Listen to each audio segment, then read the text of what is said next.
Hi viewers, welcome to our YouTube channel English Made Clear. Hope you all are well. Our today's topic is when, how and where to use say and tell and speak and talk. আজকে আমাদের আলোচনার বিষয় হচ্ছে কোথায়, কখন এবং কিভাবে সে, টেল এবং স্পিক, টক এই শব্দগুলো কখন কিভাবে ইউজ করতে হয় আজকের আমাদের এটাই আলোচনার বিষয়। আমরা প্রায়ই এই ওয়ার্ডগুলো কখন কিভাবে ইউজ করতে হবে সেটা ভালো করে বুঝি না, এমনকি আমরা অনেক ক্ষেত্রে এগুলোর ভুল ব্যবহার করে থাকি। Today I will try to clarify the use of these words. আমাদের ভিডিওটি শেষ পর্যন্ত দেখতে থাকুন, আশা করি আপনারা উপকৃত হবেন। ভিউয়ার্স, সে, টেল, স্পিক এবং টক এই চারটি শব্দ কোথায়, কিভাবে, কখন ইউজ করতে হয় এখন আমি সেটি বিস্তারিত বলার চেষ্টা করব। লক্ষ্য করুন, the word say is used to speak about something, অর্থাৎ সে শব্দটি কোনো কিছু সম্পর্কে বলতে ব্যবহার করা হয়। যেমন he said nothing about it, সে এ সম্পর্কে কিছুই বলল না। এখানে যদি আমরা বলতাম he told nothing about it, তাহলে এটি ভুল হতো। আবার দেখুন, টেল ওয়ার্ডটি কিভাবে ব্যবহার করতে হয়। The word tell is use to deliver information to someone, অর্থাৎ টেল শব্দটি কোনো ব্যক্তিকে কোনো বিশেষ তথ্য সরবরাহ করতে ইউজ করা হয়। যেমন দেখুন, the teacher told me to stand up, অর্থাৎ শিক্ষক আমাকে দাঁড়াতে বললেন। এখানে দেখা যাচ্ছে টেল শব্দটির অবজেক্ট মি এবং আরো কিছু তথ্য দেখা যাচ্ছে টু স্ট্যান্ড আপ, অর্থাৎ দাঁড়াতে বলা হয়েছে। আবার দেখুন, স্পিক শব্দটি কিভাবে ব্যবহার করতে হয়।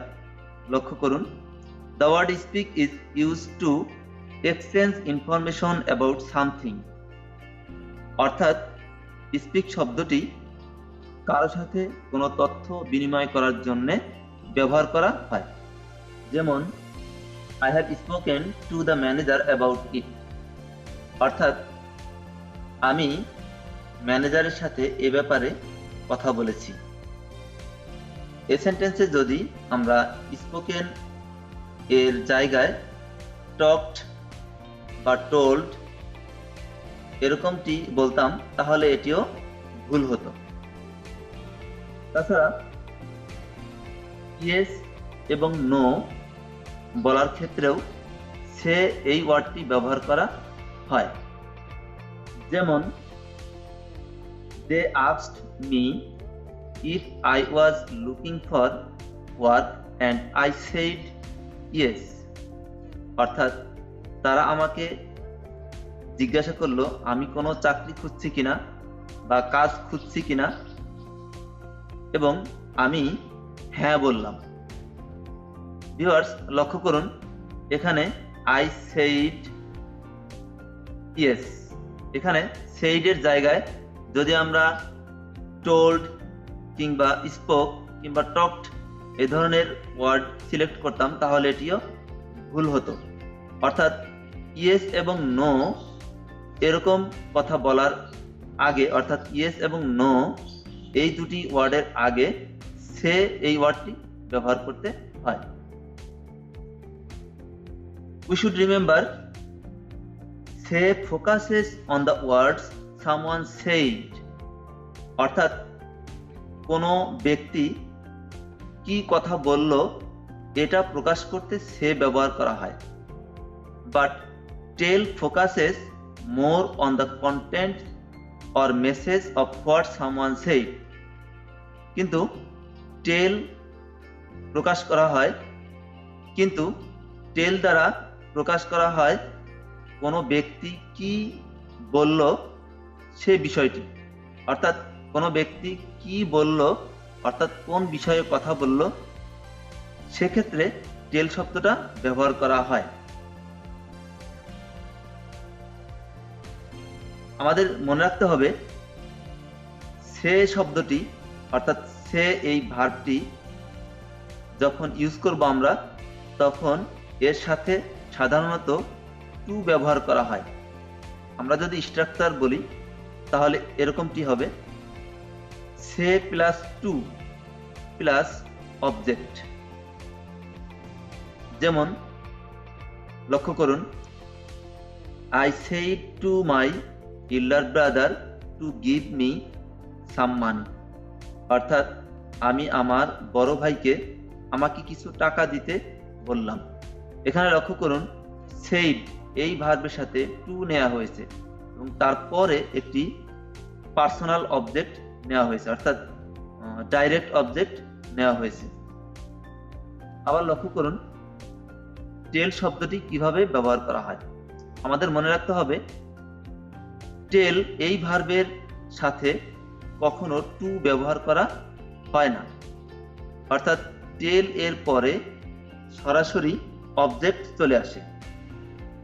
যেমন my elder brother told me to go to school, অর্থাৎ আমার বড় ভাই আমাকে স্কুলে যেতে বলল।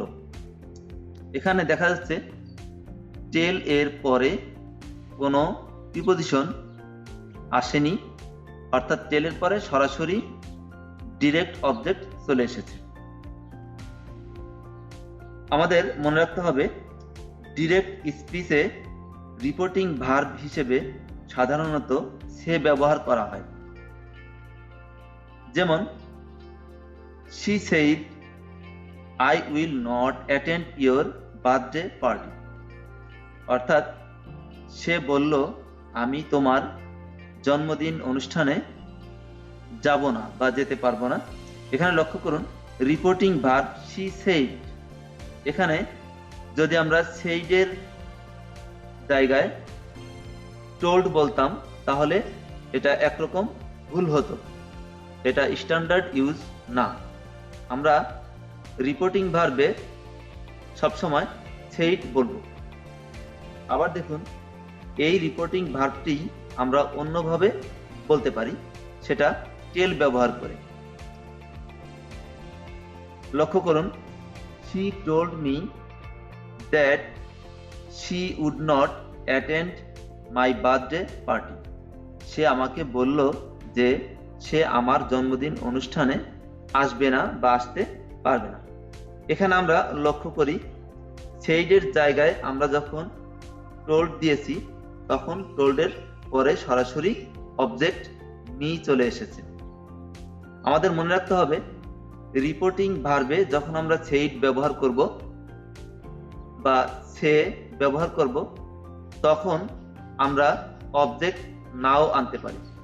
তো অবজেক্ট যদি আমরা না আনি সেক্ষেত্রে শুধু সে বা সেইড ব্যবহার করলেই যথেষ্ট, কিন্তু আমরা যদি অবজেক্ট উল্লেখ করতে চাই তাহলে সেক্ষেত্রে টোল্ড আনতে হবে এবং টোল্ডের পরে একটি অবজেক্ট আনতে হবে। আবার লক্ষ্য করুন হ্যালো হি সেইড, এখানে লক্ষ্য করুন কাউকে সম্বোধন করার জন্য হ্যালো বলা হয়েছে এবং রিপোর্টিং ভার্বে সেইড শব্দটা বলা হয়েছে। এখানে কিন্তু টোল্ড বলা ভুল হবে, অর্থাৎ হ্যালো হি টোল্ড এরকম ব্যবহার করা যাবে না। অবশ্য টেলের সাথে truth, a lie, a joke, a story, a word বা ফ্রেজগুলো ব্যবহার করা হয়। যেমন নেভার টেল এ লাই, কখনো মিথ্যা বলো না। আবার এখানে নেভার সে এ লাই, এটি কখনো সঠিক হবে না। We can use talk in a more relaxed setting, or in an informal situation, অর্থাৎ আমরা এই টক শব্দটি আমরা রিল্যাক্সড মুডে ব্যবহার করে থাকি, অর্থাৎ ইনফর্মাল সিচুয়েশনে ব্যবহার করে থাকি। যেমন I was talking with one of my friends the other day, আমি আমার এক বন্ধুর সাথে একদিন কথা বলছিলাম। এখানে দেখুন, বন্ধুর সাথে যখন আমরা কথা বলি তখন আমরা অনেকটা রিল্যাক্স মুডে থাকি, অর্থাৎ ইনফর্মাল সিচুয়েশনে থাকি। তো সেক্ষেত্রে ইনফর্মাল সিচুয়েশনে কথা বলার সময় আমরা বেশিরভাগ ক্ষেত্রে টক শব্দটা ইউজ করে থাকি। আমাদের মনে রাখতে হবে, কোনো ভাষায়, কোনো বিশেষ ভাষায় কথা বলার ক্ষেত্রে স্পিক শব্দটি ব্যবহার করা হয়। যেমন speak English, speak Hindi, speak French, অর্থাৎ ইংরেজিতে কথা বলা, হিন্দিতে কথা বলা বা ফ্রেঞ্চ ভাষায় কথা বলা। এভাবে কোনো ভাষার নির্দিষ্ট নাম যদি আসে এবং সে ভাষায় কথা বলার ক্ষেত্রে আমরা সেক্ষেত্রে স্পিক শব্দটি ব্যবহার করতে পারি। যেমন I can speak English and Hindi, আমি ইংরেজি এবং হিন্দি বলতে পারি, অর্থাৎ আমি ইংরেজি এবং হিন্দি ভাষায় কথা বলতে পারি। I cannot speak French, আমি ফ্রেঞ্চ ভাষায় কথা বলতে পারি না। আবার মনে রাখতে হবে, speak is used in normal mode of speaking, অর্থাৎ সাধারণভাবে কথা বলার ক্ষেত্রে আমরা স্পিক শব্দটি ব্যবহার করে থাকি। অর্থাৎ আমরা যখন সাধারণভাবে নিত্য প্রয়োজনীয় কথা ব্যবহার করে থাকি তখন স্পিক শব্দটি আমরা ব্যবহার করে থাকি।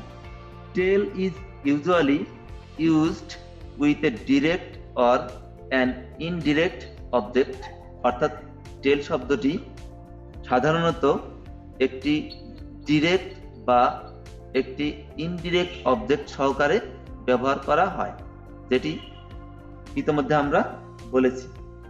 কিছু সম্পর্কে বর্ণনা দিতে টক শব্দটি ব্যবহার করা হয়। যেমন I want to talk about our family, অর্থাৎ আমি আমার পরিবার সম্পর্কে কথা বলতে চাই। ভিউয়ার্স, কোনো ভাষায় কথা বলার ক্ষেত্রে যেটি আমি বলেছি যে ভাষার নামের ক্ষেত্রে স্পিক শব্দটি ব্যবহার করতে হয়, সেখানে সাধারণত টক শব্দটি ব্যবহার করা হয় না। তবে হ্যাঁ, মনে রাখবেন, কখনো কখনো ভাষার নামের আগে টক শব্দটি ব্যবহার করা যেতে পারে, তবে টক শব্দটির সাথে প্রিপোজিশন ইন শব্দটি ব্যবহার করে আমরা ভাষার নামের সাথে এই টক শব্দটি ব্যবহার করতে পারি। যেমন they talk in Spanish or English, তারা স্প্যানিশ বা ইংরেজিতে কথা বলে। তবে এই ব্যবহারটি খুবই রেয়ার, বেশি ব্যবহার করা হয় না, অর্থাৎ এটি তেমন স্ট্যান্ডার্ড ব্যবহার না, এটা আমরা অ্যাভয়েড করলেই ভালো হয়। যাই হোক ভিউয়ার্স, আমাদের মনে রাখতে হবে স্পিক এই ওয়ার্ডটি ট্রানজিটিভলিও ব্যবহার করা হতে পারে, আবার ইনট্রানজিটিভলিও ব্যবহার করা হতে পারে। অর্থাৎ স্পিক শব্দটি ট্রানজিটিভ ভার্ব হিসেবেও ব্যবহার করা হয়, আবার ইনট্রানজিটিভ ভার্ব হিসেবেও ব্যবহার করা হতে পারে। তবে বলে রাখা ভালো, ট্রানজিটিভ ভার্ব হচ্ছে ওই সকল ভার্ব যে সকল ভার্বের অবজেক্ট থাকে। বাংলায় এটিকে বলা হয় সকর্মক ক্রিয়া, এবং ইনট্রানজিটিভ ভার্ব হচ্ছে ওই সকল ভার্ব যে সকল ভার্বের পরে কোনো অবজেক্ট থাকে না বা অবজেক্ট প্রয়োজন হয় না, সেক্ষেত্রে সেটি ইনট্রানজিটিভ ভার্ব হয়ে থাকে। স্পিক এই ভার্বটি ট্রানজিটিভলি ব্যবহার করা হতে পারে। যেমন যখন আমরা ভাষা বলার ক্ষেত্রে ব্যবহার করি স্পিক এই শব্দটি, তখন ট্রানজিটিভলি ইউজ হয়। যেমন I can speak English fluently, আমি সাবলীলভাবে ইংরেজি বলতে পারি। এখানে দর্শক এখানে লক্ষ্য করুন, স্পিক এই শব্দটির অবজেক্ট ইংলিশ, অর্থাৎ স্পিক এই সেন্টেন্সে একটি ট্রানজিটিভ ভার্ব। আবার লক্ষ্য করুন, স্পিক এই ওয়ার্ডটি ইনট্রানজিটিভ ভার্ব হিসেবেও ব্যবহার করা হতে পারে। The man spoke to me in a pensive mood, অর্থাৎ লোকটি আমার সাথে অত্যন্ত আনন্দহীনভাবে কথা বললেন। এখানে দেখুন, স্পিক শব্দটির কোনো অবজেক্ট নেই, অতএব এই সেন্টেন্সে স্পিক এই ওয়ার্ডটি হচ্ছে একটি intransitive verb. Viewers, we should remember that the word speak is more formal than the word talk, অর্থাৎ স্পিক এই ওয়ার্ডটি টক এর চেয়ে বেশি ফর্মাল। তাছাড়া আমাদের মনে রাখতে হবে যে স্পিক, সে, টেল এবং টক এই শব্দগুলো দ্বারা বিশেষ কিছু ইডিয়ম প্রচলিত রয়েছে। তো সেক্ষেত্রে যে ওয়ার্ড দ্বারা যে ইডিয়মটি প্রচলিত রয়েছে, সেক্ষেত্রে সেই বিশেষ ওয়ার্ডটি আমাদের ব্যবহার করতে হবে এবং সেগুলো আমাদের জানতে হবে, অর্থাৎ সেগুলো আমাদের মুখস্থ রাখতে হবে। সেক্ষেত্রে স্পিকের জায়গায় সে এবং টেলের জায়গায় টক বা স্পিকের জায়গায় টক, এরকম একটা দিয়ে আরেকটা রিপ্লেস করা যাবে না। যেমন আমরা কিছু ইডিওমেটিক এক্সপ্রেশন আমরা লক্ষ্য করতে পারি। অ্যাকশনস স্পিক লাউডার দ্যান ওয়ার্ডস, অর্থাৎ কথার চেয়ে কাজই বেশি কার্যকরী। এ কথাটি তখন বলা হয় যখন আমরা বুঝে থাকি যে কাজ করে দেখিয়ে দিলে সেটি বেশি কার্যকর হয়ে থাকে, তখন আমরা এই ইডিওমেটিক এক্সপ্রেশন ব্যবহার করে থাকি। আরেকটি ইডিয়ম লক্ষ্য করুন, টক অফ দ্য টাউন, একটি ইডিওমেটিক ফ্রেজ। এখানে আমাদের লক্ষ্য রাখতে হবে টক এর জায়গায় স্পিক, সে বা টেল ইউজ করা যাবে না। আবার স্পিক ইল অফ সামবডি, অর্থাৎ কারো সম্পর্কে দুর্নাম করা বা কোনো খারাপ কিছু বলা। এক্ষেত্রেও ভিউয়ার্স মনে রাখতে হবে যে এখানে স্পিকের জায়গায় যদি আপনি টেল অথবা সে বা টক ইউজ করেন তাহলে সেটিও ভুল হবে। আরেকটি ইডিওমেটিক এক্সপ্রেশন আমরা লক্ষ্য করি, অনেক সময় আমাদের বক্তব্যে কানেক্টর হিসেবে ব্যবহার করি সো টু স্পিক, অর্থাৎ বলতে গেলে। যেমন so to speak he is a great liar, অর্থাৎ বলতে গেলে সে একটা মহা মিথ্যাবাদী। এখানে দেখুন সো টু স্পিক, এখানে স্পিকের জায়গায় স্পিকই বলতে হবে, অর্থাৎ এখানে সে অথবা টেল কিংবা টক ব্যবহার করা যাবে না। ভিউয়ার্স, আমি আবারও আপনাদের স্মরণ করিয়ে দিতে চাই, স্পিক এই ওয়ার্ডটি টক এর চেয়ে বেশি ফর্মাল যখন আমরা কোনো গুরুত্বপূর্ণ ব্যক্তির সাথে কথা বলবো, যেমন শিক্ষক, অফিসের বস কিংবা ম্যানেজারের সাথে যখন আমরা কথা বলবো তখন আমরা স্পিক শব্দটি প্রিফার করব। যেমন sir, I want to speak to you, অর্থাৎ স্যার আমি আপনার সাথে কথা বলতে চাই। এখানে স্পিক কথাটি বেশি প্রিফারেবল, অর্থাৎ এখানে টক না বলাই ভালো। আবার আমরা যখন কোনো বন্ধুর সাথে কথা বলবো তখন আমরা স্পিকের চেয়ে বেশি টক শব্দটি আমরা প্রিফার করব। যেমন hello friend, I want to talk to you about your family, অর্থাৎ বন্ধু আমি তোমার সাথে তোমার ফ্যামিলি সম্পর্কে অর্থাৎ পরিবার সম্পর্কে কথা বলতে চাই। ভিউয়ার্স, আমাদের আরেকটি বিষয় মনে রাখতে হবে যে স্পিক এবং টক এই দুটি শব্দ আমরা ইন্টারচেঞ্জ করতে পারি, অর্থাৎ একটির জায়গায় আরেকটি ব্যবহার করতে পারি। যেমন the man spoke to me yesterday. এখানে যদি আমরা এরকম বলি the man talked to me yesterday, অর্থাৎ লোকটি গতকাল আমার সাথে কথা বলেছিল।